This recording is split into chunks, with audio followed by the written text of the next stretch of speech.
حضرت امام حسین رضی اللہ عنہ، وہ عظیم المرتبت ہستی جن کا نام آتے ہی دل عقیدت سے جھک جاتا ہے، آنکھیں نم ہو جاتی ہیں اور روح نرمی اور درد سے لبریز ہو جاتی ہے۔ وہ جنہوں نے صرف ایک میدان کربلا نہیں جیتا بلکہ انسانیت، سچائی، عدل، وفا اور قربانی کا ایسا باب رقم کیا جو رہتی دنیا تک پڑھا جائے گا۔ لیکن آج ہم کربلا سے پیچھے چلیں گے۔ آج ہم ان کے بچپن، ان کی معصوم مسکراہٹ، ان کے اغوش نبوت میں پرورش پانے والے بچپن سے لے کر ان کی جوانی کے پہلے 18 سال کا تذکرہ کریں گے۔ یہ وہ دور ہے جہاں ان کی شخصیت کی بنیادیں رکھی گئیں، وہ وقت جب رسول اللہ صلی اللہ علیہ وآلہ وسلم کی آغوش میں پروان چڑھنے والا بچہ امام وقت بننے جا رہا تھا۔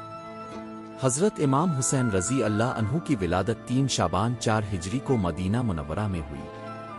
آپ کے والد حضرت علی ابن ابی طالب رضی اللہ عنہ شرن خدا اور والدہ سیدہ فاطمہ الزہرا رضی اللہ عنہا تھیں، جو خاتون جنت نبی کریم صلی اللہ علیہ وآلہ وسلم کی لختن جگر تھی۔ امام حسین رضی اللہ عنہ رسول اللہ صلی اللہ علیہ وآلہ وسلم کے چھوٹے نواسے تھے، جبکہ آپ کے بڑے بھائی امام حسن رضی اللہ عنہ تھے۔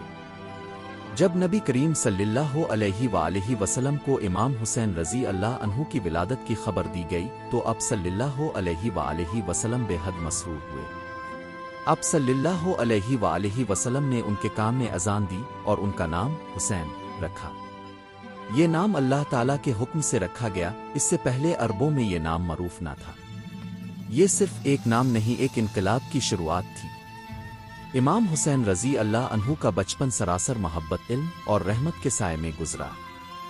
رسول خدا صلی اللہ علیہ وآلہ وسلم ان سے بے پناہ محبت فرماتے، کبھی اپنے کندھوں پر سوار کرتے، کبھی اپنے سینے پر سلاتے۔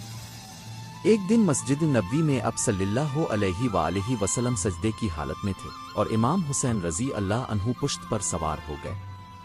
صحابہ کرام نے عرض کیا، آئے رسول اللہ، سجدہ طویل ہو گیا۔ آپ صلی اللہ علیہ وآلہ وسلم نے فرمایا، میرا نواسا حسین میری پشت پر سوار ہے، میں اسے خود سے اتارنا نہیں چاہتا جب تک وہ خود نہ اتری۔ ایک موقع پر آپ صلی اللہ علیہ وآلہ وسلم نے فرمایا، حسین مجھ سے ہے اور میں حسین سے ہوں، اللہ تعالیٰ اس سے محبت کرے جو حسین سے محبت کرے۔ یہ صرف الفاظ نہیں تھے، یہ ایک روحانی رشتہ، ایک الوہی اشارہ تھا کہ یہ بچہ آنے والے وقتوں میں دین کی بقا کے لیے وہ قربانی دے گا جو تاریخ میں کبھی فراموش نہ کی جا سکے گی۔ آپ کی تربیت میں جہاں حضرت علی رضی اللہ عنہ جیسے باپ کا کردار تھا، وہیں حضرت فاطمہ رضی اللہ عنہا جیسی ماں کا ہاتھ بھی تھا۔ اور سب سے بڑھ کر آپ صلی اللہ علیہ وآلہ وسلم کی شفقت نے امام حسین رضی اللہ عنہ کی شخصیت میں ایسا نور بھر دیا جو آج بھی دلوں کو منور کرتا ہے۔ 7 سال کی عمر میں نبی کریم صلی اللہ علیہ وآلہ وسلم کا وصال ہوا۔ اس کے بعد آپ کی زندگی کا ایک نیا باب شروع ہوا۔ اس وقت امام حسین رضی اللہ عنہ نے وہ صدمہ جھیلا جو کسی بھی بچے کے لیے ناقابل برداشت ہوتا، لیکن ان کا صبر اور سکون ان کے بڑے مقام کی علامت تھا۔ نبی کریم صلی اللہ علیہ وآلہ وسلم کی وفات کے بعد حضرت فاطمہ رضی اللہ عنہا نے بھی کچھ ہی مہینوں میں دنیا سے پردہ فرما لیا۔ یہ امام حسین رضی اللہ عنہ کے لیے دوسرا بڑا صدمہ تھا، لیکن یہ صدمات ہی تھے جو ان کے دل میں وہ طاقت پیدا کر رہے تھے جو آگے چل کر کربلا کے میدان میں دنیا نے دیکھی۔ امام حسین رضی اللہ عنہ نے ابتدائی تعلیم اپنے والد حضرت علی رضی اللہ عنہ سے حاصل کی، جو خود علم کا دروازہ کہلائے۔ اپنے قرآن، حدیث، فقہ اور اخلاقیات میں گہری بصیرت حاصل کی۔ امام حسین رضی اللہ عنہ نہ صرف عالم تھے بلکہ بہت عمدہ خطیب بھی تھے۔ مدینہ میں آپ کی شخصیت نہایت باوقار تھی۔ لوگ ان سے مسائل پوچھنے آتے اور وہ نرمی، وقار اور علم کے ساتھ جواب دیتے۔ جب آپ کی عمر 10 سال سے زائد ہوئی تو اسلامی ریاست وسعت اختیار کر چکی تھی۔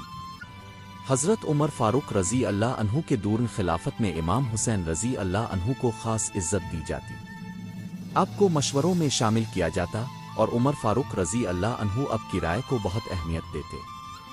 حضرت عثمان غنی رضی اللہ عنہ کے دور میں بھی امام حسین رضی اللہ عنہ نے مدینہ کی علمی اور دینی فضا کو مزید فروغ دیا۔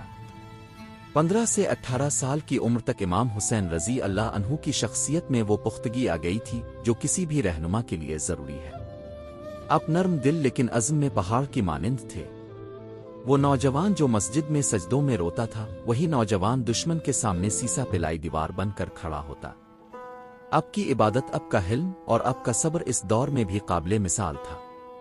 مدینہ کی گلیوں میں وہ حسین چہرہ جو کبھی نبی صلی اللہ علیہ وآلہ وسلم کے کندھوں پر نظر آتا تھا، اب علم و عمل کا مظہر بن چکا تھا۔ لوگ آپ کو دیکھ کر رسول صلی اللہ علیہ وآلہ وسلم کی یاد تازہ کرتے۔ آپ کی گفتگو میں وقار ہوتا، آپ کی خاموشی میں گہرائی ہوتی۔ امام حسین رضی اللہ عنہ کی جوانی کا یہ ابتدائی دور ہمیں بتاتا ہے کہ شخصیت کی تعمیر بچپن اور نوجوانی میں ہوتی ہے۔ اگر وہ وقت علم، قربت الہی اور نیک صحبت میں گزارا جائے تو انسان نہ صرف اپنے لیے بلکہ پوری امت کے لیے روشنی کا مینار بن جاتا ہے۔ امام حسین رضی اللہ عنہ کی ابتدائی زندگی کا یہ سفر ہمیں یہ سکھاتا ہے کہ باوقار شخصیت وہی ہے جس کی بنیاد علم، صبر، محبت اور قربانی پر ہو۔ آج ہمیں اپنے بچوں کو امام حسین رضی اللہ عنہ کی سیرت سے روشناس کرانے کی اشد ضرورت ہے تاکہ ہم ایک باوقار اور باکردار نسل تیار کر سکیں۔ اللہ تعالی ہمیں امام حسین رضی اللہ عنہ کے نقش قدم پر چلنے کی توفیق عطا فرمائے۔ آمین۔